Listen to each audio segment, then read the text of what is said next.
Joyful blessings. This is Kaylin Castell. So excited to share about Jupiter and Gemini with you, playing our way to more fun and joy. Now, Jupiter already entered Gemini on May 25th, 2024, and stays in Gemini until June 9th of 2025. And we're going to look at a lot of things that are associated with this. Oh, and including playing our way to more fun and joy. How we perceive it and how we are intending and working with these energies has a profound effect on how we experience them. So one of the things I always associate with Gemini is magic. And I love that Arthur C. Clarke tells us that any sufficiently advanced technology is indistinguishable from magic. And then Kurt Vonnegut said that science is magic that works. I also be looking at the duality of Gemini, how Gemini can be like the two sides of the coin, I guess. I thought this quote from Charles Dickens, A Tale of Two Cities, would be a fun one to also start with. It was the best of times, it was the worst of times. It was the age of wisdom, it was the age of foolishness. It was the epoch of belief, it was the epoch of incredulity. It was the season of light, it was the season of darkness. It was the spring of hope, it was the winter of despair. We had everything before us, we had nothing before us. We were all going direct to heaven and we were all going direct the other way. And it really feels like that is the case in so many ways currently at this time, in this day and age. And it just kind of feels like it sums up the Gemini mysteries. So this is when Jupiter moved into Gemini. And really, Jupiter is aligned here with the Pleiades. Now, we're going to see how this is part of the sacred hoop. Jupiter is entering the sacred hoop of stars. Venus is not far. Sun is not far from that. You can see that in the chart here.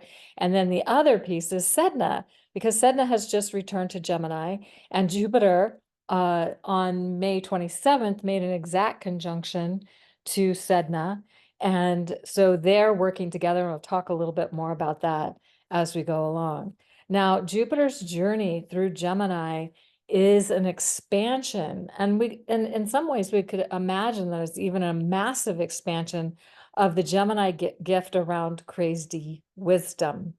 The Tibetan Buddhist crazy wisdom perspective disrupts the cultural image of holiness through contradictory behavior and removes the perspective of what holiness is supposed to look like by emphasizing the unexpected and using humor to remind us not to take ourselves too seriously. So I love the Awkward Yeti cartoons. Here's the brain going this way, heart, and here's the heart going the other way. Now the brain is going on the path of adult responsibilities, and the heart is going on the path of utter nonsense. And utter nonsense is maybe the path that is the Gemini path. It's like the things that are outside of our normal reality.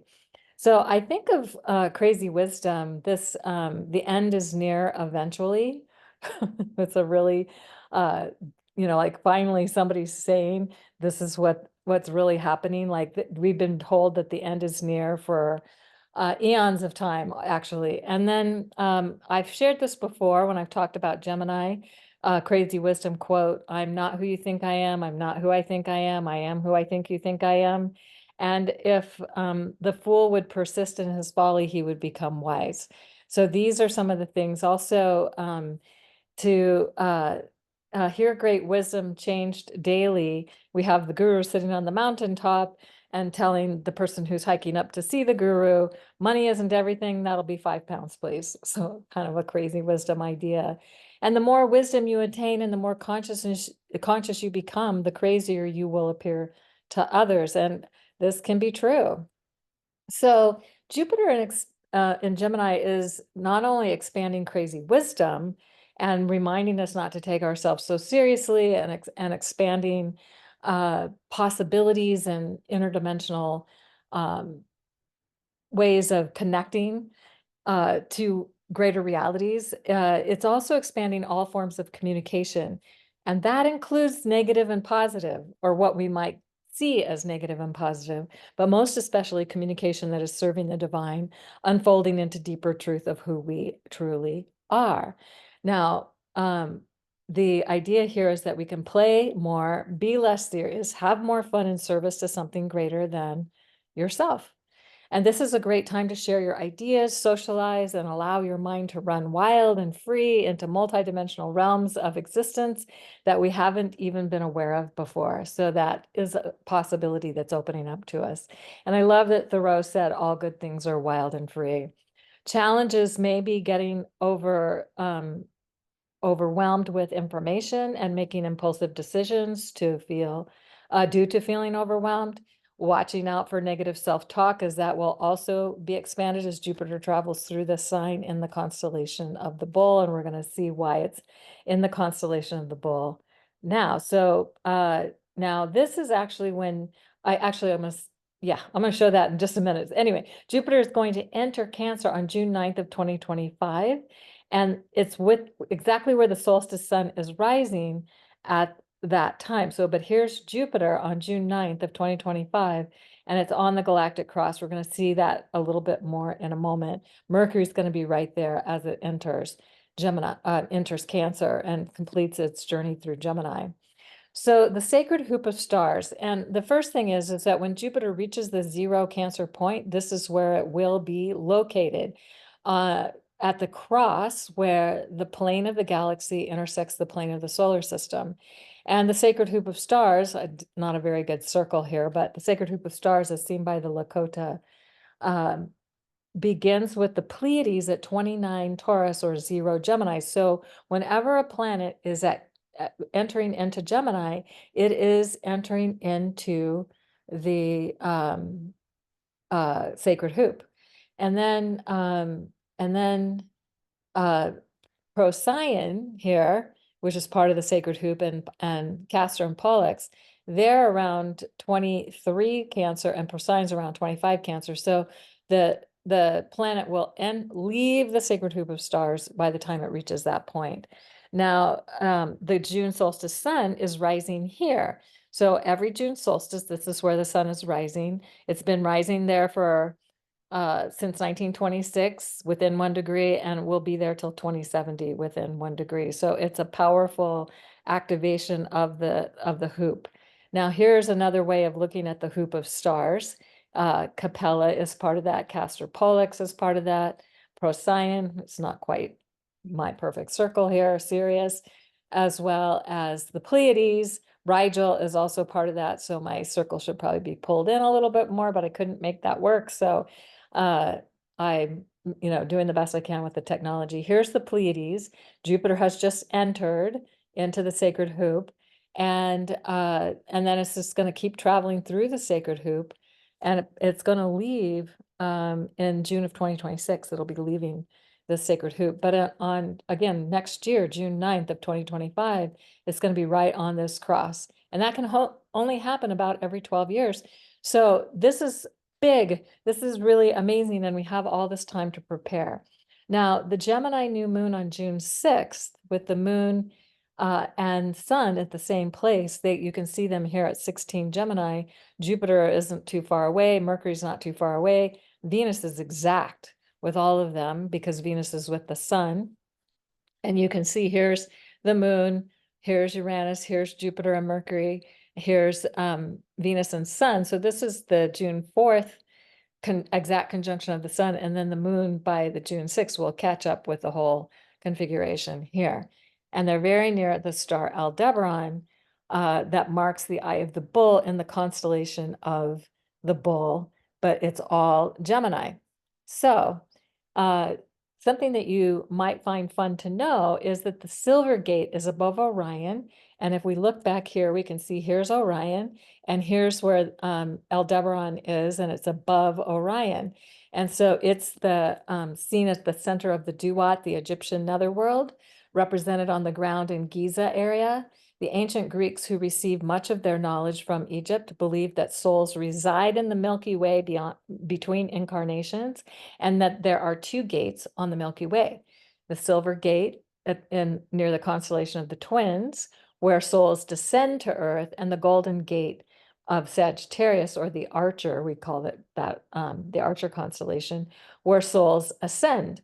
Other versions say the souls of men, humans, is another way to say that, can ascend by either gate, But what the silver gate leads to reincarnation and the ancestors, and the golden gate leads beyond reincarnation. The golden gate is the gate of the gods descended into this reality. So the silver gate is just above the hand of Orion. So we could imagine that this is the imagery of Orion and Aldebaran, with the key of life, the Ankh, the key of life, opening the silver gate. So the Egyptians who associated Osiris with Orion, and they depicted him holding a star in his hand. In the Orion mysteries, Boval and Gilbert presumed this to be the star Aldebaran. Now, Gilbert has found that the Egyptian word for star, which is Zba, also means door. So Osiris is holding a stargate, or the key to the stargate. In some depictions, Osiris is holding an ankh towards the gate, so that must be the key that unlocks the stargate. So here we have Jupiter at this new moon happening on June 6th. Jupiter and is coming close to that. The sun and the moon are very close to, they're coming close to Aldebaran. So we have, so here it's, oh, let me just go back and show you. So here's Jupiter coming up to be in alignment with Aldebaran, but it's so close, it's already close enough that many would say that it is activating that gateway, well, along with the sun, the moon, and Venus. And so a very exciting time. And then December 14th of 2024, Jupiter is going to be conjunct the out of bounds nearly full moon. So here's the full moon on the horns of the bull. We'll talk about that a little bit more. And at 15 Gemini, Jupiter's at 15 Gemini, very close on December 14th. And then the full moon the next day is at 23 Gemini. So we have, and it's an out of bounds. The moon is at 27 degrees north, 22. So you can see how far off the ecliptic the moon is at the time of the full moon in December of this year. So these are some powerful activations of Jupiter. Now here's Jupiter and the full moon on the horns of the bull. It's the constellation of the bull is overlaid by the seasonal sign of Gemini, representing the 30 days before the sun reaches the exact solstice, and that's usually right about here. Now, the horns of the bull point to the galactic cross near the galactic edge where the June solstice sun currently rises. And if you want to understand more about what I'm talking about, you can look in the show notes. We'll have a video, a 15-minute look at the difference between signs and constellations. But here's the full moon is going to be with this star. And also just to know that a series of moon occultations over this star Al-Neth began on September 7th, 2023, and it goes till April 11th, 2027. So the moon is also, this full moon is also occulting the star, one of the horns of the bull. And there are 49 occultations that are happening. So the galactic edge is where we look out into space beyond our galaxy, and this is where we're looking out beyond the Milky Way galaxy that we live in. So the horns of the bull in Egyptian mythology was linked to the concept of entering the Elysian fields. In Greek and Roman mythology, this was the home of the blessed, a location or state of ideal happiness, also known as paradise. One of the pyramid texts reads that the bull of the sky inclines his horns so that the deceased may pass. This describes traveling down the celestial highway of or river of stars defining our soul's journey. So in classical mythology, the Elysian fields was a place of blessedness and peace, where everything was delightful, with soft green meadows, lovely groves, a delicious life-giving air, and sunlight that glowed softly and purple. Now here are the horns of the bull in the bull constellation, and this is where Jupiter is going to be traveling through this constellation, and it will reach the galactic edge, the place where the plane of the galaxy and the plane of our solar system intersect on June 9th of 2025. So is it a gateway to paradise? Is this really a gateway to paradise? In Greek mythology, Elysium was this section of the underworld, And the poet Virgil described Elysium as having eternal spring and shady groves with its own sun, lit by its own stars. So when planets are passing between the horns of the bull, and sometimes it's Venus and the sun where they are meeting on June 4th, and then Jupiter will be catching up to that place. It could be experienced as a test of one's willingness to pass through to a better life. What does paradise mean to you, and what needs to die or is in the way of having this experience of living in paradise?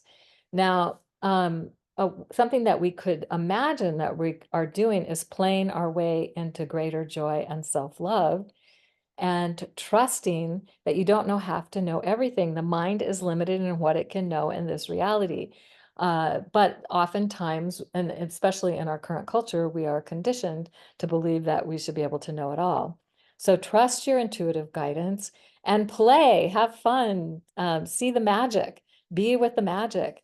Now, on July 9th, Jupiter is trine and sextile the Aries Libra nodal axis, suggesting we're also being guided in fun ways to fulfill our destiny. And on August 19th and December 24th, Jupiter square Saturn, suggesting this is the time to attune to multidimensional possibilities that we can structure into our everyday reality that we haven't necessarily been aware of before. And they're working together, both Jupiter and Saturn, in tossing out all the old limiting constrictive rules that have held us back and are no longer useful. So it's a time to reclaim our magic and a sense of freedom. Like, we're not bound by these rules necessarily. And the only reason that they have worked in the past is because we've believed in them. So Jupiter and Gemini is inviting us to expand our belief and our perception of what this reality really is. Now, on August 14th, Mars catches up to Jupiter, suggesting the week or so before and after is a great time to creatively communicate your gifts, whatever that might be, and your perception, whatever your story is and what you want to share with, and how are you rewriting that story? How are you taking action to create a different story for your life that's more magical, that's more fun, that's more playful? That's what Jupiter and Gemini and Mars together could be activating. Then on May 18th of 2025, Jupiter will align with the Pisces Virgo nodal axis. So it's aligning with the nodal axis again, but by this time, the nodes have shifted to Pisces Virgo. So this would be a time to really keep asking, how can playful fun guide us into our true destiny? Because we haven't been, it hasn't been something that our world has really said is possible. And so it's time for us now to shift that perspective, expand our perception, and to realize that magic is everywhere.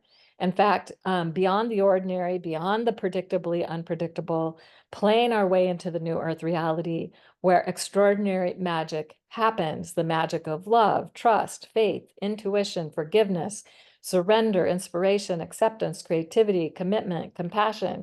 These are some of the opportunities that Jupiter is bringing to us as it's traveling through Gemini. Now, we've already talked about the new and full moon phases in Gemini on June 6th and December 15th of 2024. Out of bounds, they're out of bounds. The moon is out of bounds at the time of these moon phases, meaning that it's even more possible to go outside the boundaries of ordinary reality. It's even more possible to access those multidimensional realms and places that we're connecting with if we allow ourselves, give ourselves permission, and choose to begin to see things in a more expansive, multidimensional way. So Mercury is with Jupiter exact on June 4th and June of 2024 and at 2 degrees Gemini, and June 8th, 2025 at 29 degrees Gemini, because the next day it's going into Cancer. So so that's pretty amazing that Mercury is having its day, a couple of passes with Jupiter as it's going through the sign of Gemini. And then Jupiter's going to square Vesta on October 8th of 2024 at 21 Gemini. Vesta will be at 21 Virgo. And this is the opportunity to really tune into how is our message, how is our understanding, and how is what we see and what we're creatively expressing sacred? how is this all a sacred act? But it's fun and it's playful and it's not just serious. It's like, how are we having more fun and playing with that? So Jupiter will be opposite Pallas Athena on November 5th, and stay tuned because there'll be a video that Meredith and I create on that event uh, closer to the time as we get closer to that time. And then Sun is opposite Jupiter, so it's like a full moon effect on December 7th of 2024 at 16 Gemini, and the Sun will be at 16 Sagittarius, very close to the great attractor. More on that as we get closer to that time. So since we're dreaming into the new earth, since we are looking at how to create a new reality, and how to do it in ways that are playful and fun, singing is a great way to do that. And wouldn't you know it, based on the way that things can come together, um, I heard this song recently, and it was like, oh, that's like a theme song for Jupiter and Gemini, or for any Gemini aspects that could be happening. So I highly recommend you listen to it. I did find it on YouTube, and I will put a link to the song in the show notes so you can have that. And it's fun, and you might want to play it a lot this year as we're reminding ourselves to keep dreaming. Dream on, dream on, dream on, dream until the dream come true. And then I thought these words, half my life's in books, written pages, very Gemini. Live and learn from fools and from sages, very Gemini. Sing with me, sing for the year, sing for the laughter, and sing for the tear. So all these things are amazing. Now, I did speak about how Jupiter was exactly conjunct Sedna as it moved into Gemini.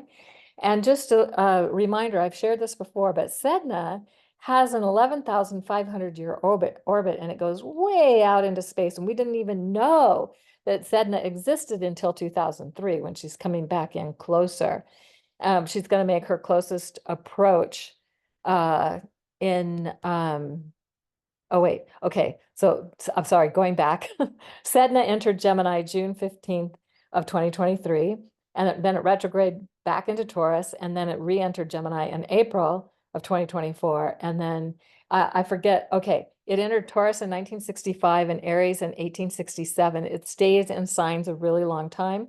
It's going to stay in Gemini until 2066.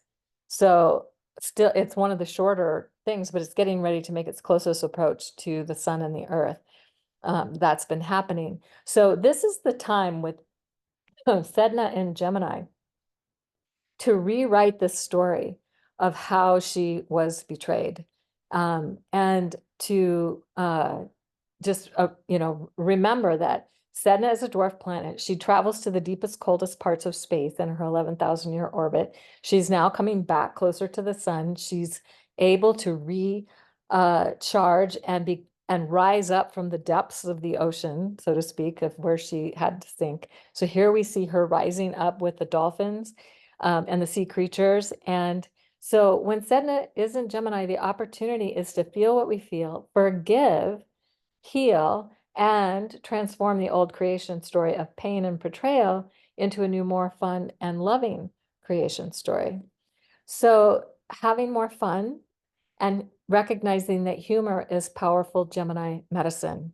So sustained, genuine laughter has been proven to affect our emotions and human body. It's free and fun to use laughter as a powerful medicine. It is a powerful medicine because it strengthens the immune system. It relaxes the whole body for up to 45 minutes by releasing feel-good hormones. It decreases stress by lowering cortisol and elevating oxytocin. It reduces and can even eliminate fear, anxiety, and tension. It reduces pain, activating endorphins, promoting a sense of well-being, and protects against heart attack, increases blood flow, lightens our mood, and connects us to others, helps us release anger so we can genuinely forgive, and it keeps us grounded and inspires creativity. So using humor, laughing out loud, finding ways to use this, because this is the Gemini medicine of laughter. It's so much what Gemini is all about. It's like, how do we find the humor in whatever's going on? So cultivating laughter is what we want to be doing. And laughter is a natural, innate, and inborn way for us to be. Laughter and its healing abilities are your birthright. Infants begin smiling around the first weeks of life, laughing out loud within the first few months. And then we could say smile often is contagious. I find when I'm out walking and smiling at people, they smile back. It's like it uplifts them, it uplifts me. Smile at yourself in the mirror, smile at those you know and those you encounter and don't know. Smile for no reason. That'll help uplift that energy. Smiling is joyously contagious and often leads to laughter, which is also such good medicine. So seek out ways to experience humor and laughter. Watch a funny movie or a fun movie or a TV show, read or tell a funny story, listen to a comedian, read funny memes, kind, playful banter with friends, and always find a reason to laugh. It may not add years to your life, but it surely adds life to your years. Another thing that you can do during this time is about reclaiming Gemini magic is watch the movie Hook. And this shows Robin Williams is Peter Pan, and he's forgotten he's forgotten his magic. He's forgotten how to be playful and to have fun. He's gotten really super serious. So if you get a chance to watch this during Jupiter and Gemini, and do it with the intent that it's helping you to reclaim and connect with the magic that you are already. And then Swami Beyondananda says, it's true that the unexamined life is not worth living, and equally true that the unlived life is not worth examining. And he has a lot of humorous ways of looking at things. So it's like thinking about these things, that's another crazy wisdom piece. Also, another song that I suggest is that You Can Do Magic. A really good song.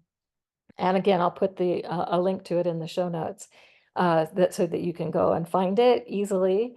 But you can have anything you desire. You can do magic, and you're the one who is able to do the magic when you are believing in yourself that you can do the magic. So I think that this is another anthem, a great song for working with the Jupiter and Gemini time. So again, look in the show notes for all the links to additional articles and videos.